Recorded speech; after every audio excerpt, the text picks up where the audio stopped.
കൽപ്പാത്തിയിൽ ഇന്ന് മൂന്നാം തേരാണ്. ഗ്രാമത്തിലെ സ്ത്രീകൾ വീടിന് മുൻവശത്ത് കോലം വരയ്ക്കുന്നു. ക്ഷേത്ര ദർശനത്തിനു വേണ്ടി ധാരാളം ഭക്തർ വരിവരിയായി നിൽക്കുന്നു. വളരെ അച്ചടക്കത്തോടു കൂടിയാണ് ഭക്തരെല്ലാം വരിയിൽ നിൽക്കുന്നത്. ഇത്രയൊന്നും അച്ചടക്കം മറ്റുള്ള ക്ഷേത്രങ്ങളിലോ മറ്റും നമുക്ക് കാണാൻ കഴിയില്ല.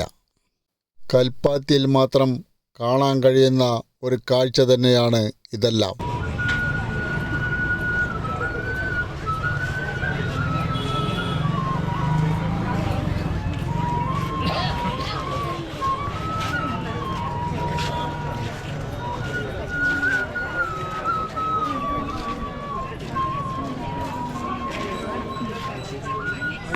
ഓടക്കുഴൽ വിൽപ്പനക്കാരൻ്റെ മനോഹരമായ ഓടക്കുഴൽ സംഗീതം. ഭക്തിലഹരിയിൽ ഇതും ഒരു അനുഭൂതി തന്നെയാണ്. ഭഗവാന്മാരുടെ മനോഹരമായ കൊത്തുപണികളോട് ചേർന്ന തേരിൻ്റെ കാഴ്ചകൾ. ഭക്തിസാന്ദ്രമായ അന്തരീക്ഷമാണ് എല്ലായിടത്തും.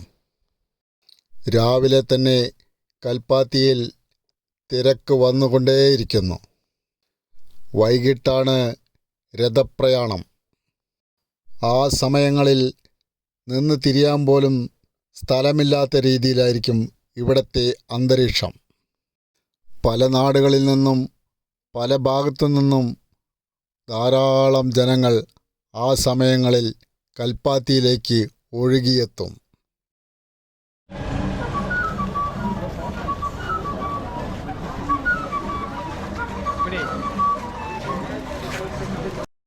ഭഗവത് പ്രതിഷ്ഠയോടുകൂടിയ മനോഹരമായ ദേവരഥങ്ങൾ ഏവരിലും കൗതുകമുണർത്തും. രഥപ്രയാണം വാദ്യമേളങ്ങളുടെ അകമ്പടിയോടുകൂടിയായിരിക്കും.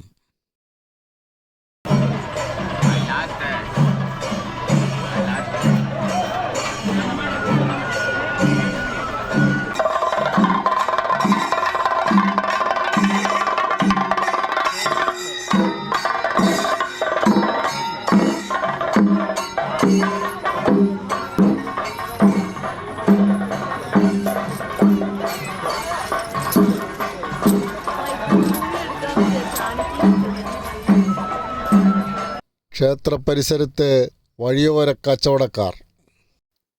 പലവിധ സാധനങ്ങളും വിൽക്കുന്ന കച്ചവടക്കാരുണ്ട്. തേര് കഴിഞ്ഞാലും കുറച്ച് നാൾ കൂടി ഉണ്ടാകും.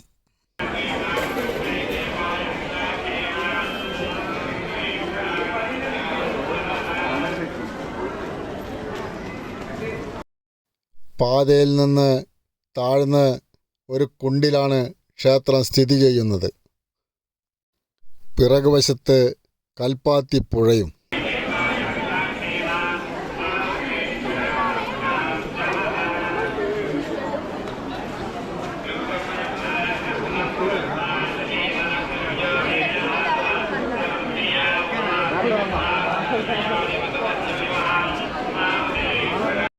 ക്ഷേത്രത്തിലെ മന്ത്രോച്ചാരണമാണ് മുഴങ്ങിക്കേൾക്കുന്നത്.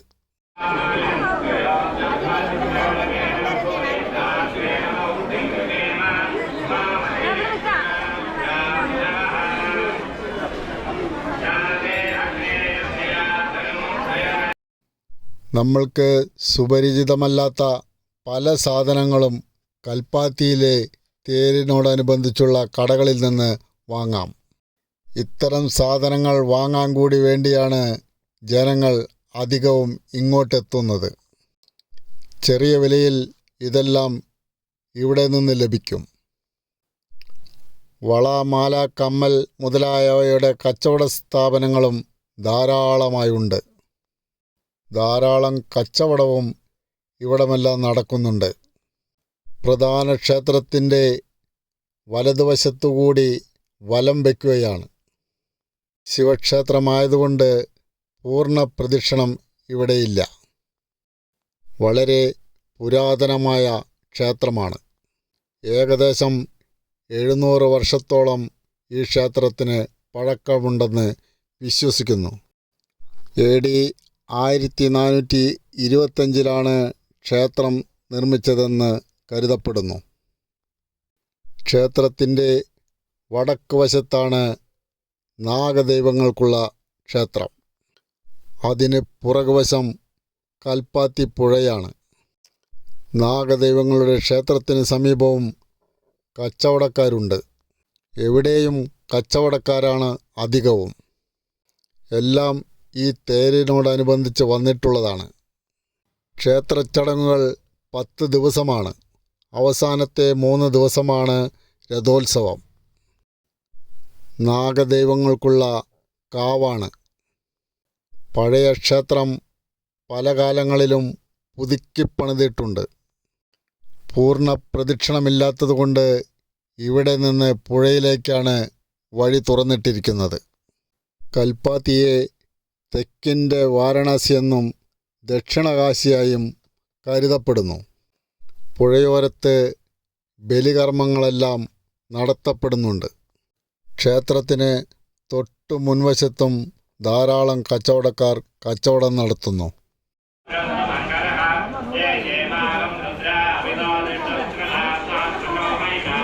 ക്ഷേത്ര ദർശനം നടത്തി തെരുവിലേക്കിറങ്ങി.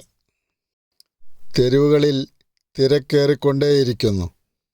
ഷീറ്റിട്ട് മൂടിയ കച്ചവടക്കാരെല്ലാം തുറന്നു വച്ചിരിക്കുന്നു. മിക്ക കച്ചവടവും വീടുകളുടെ മുൻവശത്താണ്. എല്ലാം താൽക്കാലികമായിട്ടുള്ള കച്ചവടക്കാരാണ്. തേരും കച്ചവടവും ജനങ്ങളും ഇവയെല്ലാം ചേർന്നതാണ് കൽപ്പാത്തി തേര്.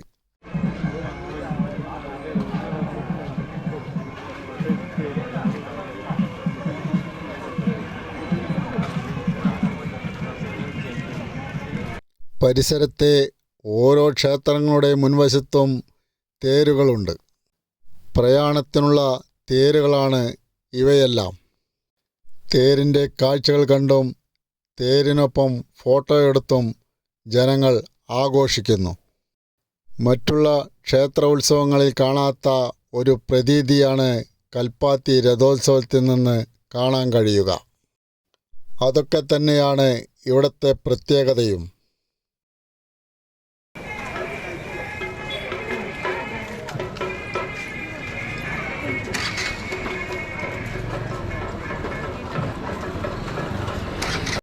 ചില ക്ഷേത്രങ്ങളിൽ മനോഹരമായ നാദസ്വര കച്ചേരികൾ നടക്കുന്നുണ്ട്.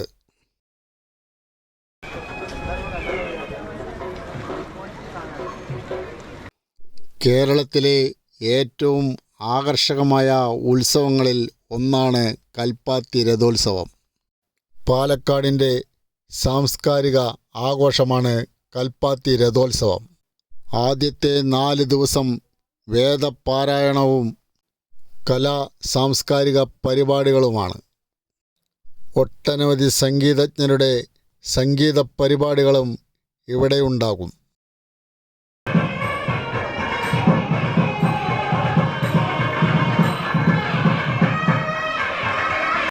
നാദസ്വര കച്ചേരികൾ പല ക്ഷേത്രങ്ങളിലുമുണ്ട്.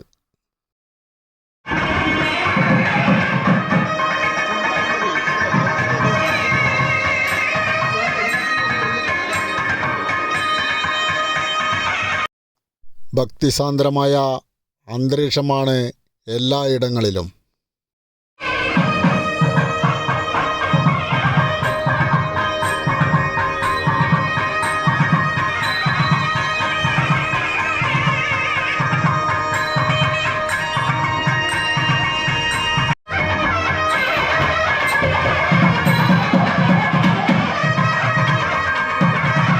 എല്ലാ ക്ഷേത്രങ്ങളിലും ഭക്തജനത്തിരക്കുമുണ്ട്. കൽപ്പാത്തി പുഴയാണ്.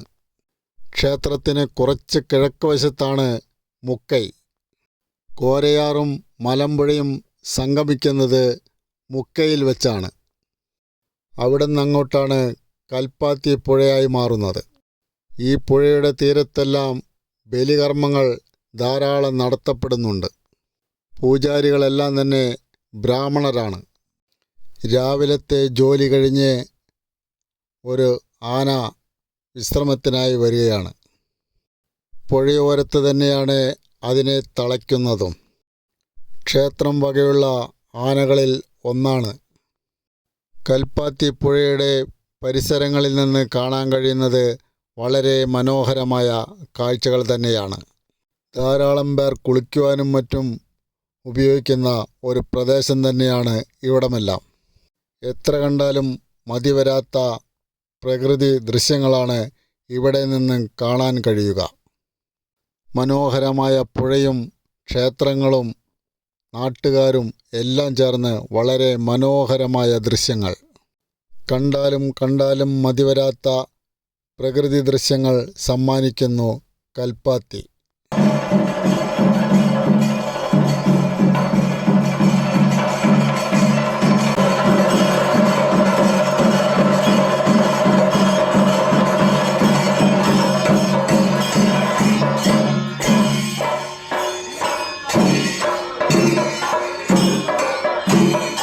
പുഴയുടെ സമീപത്ത് തന്നെയാണ് ലക്ഷ്മീനാരായണ പെരുമാൾ ക്ഷേത്രവും.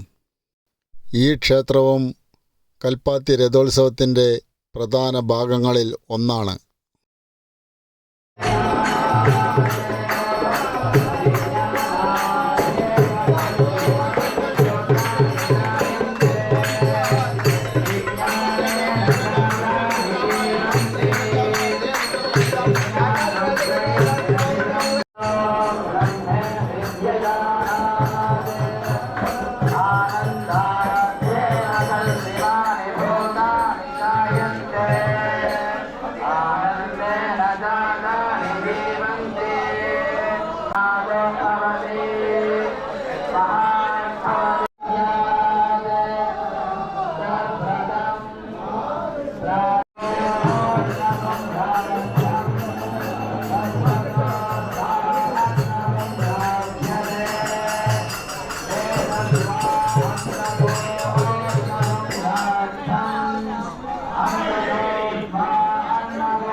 കൽപ്പാത്തി രഥോത്സവത്തിൻ്റെ കാഴ്ചകൾ എങ്ങും അവസാനിക്കുന്നില്ല.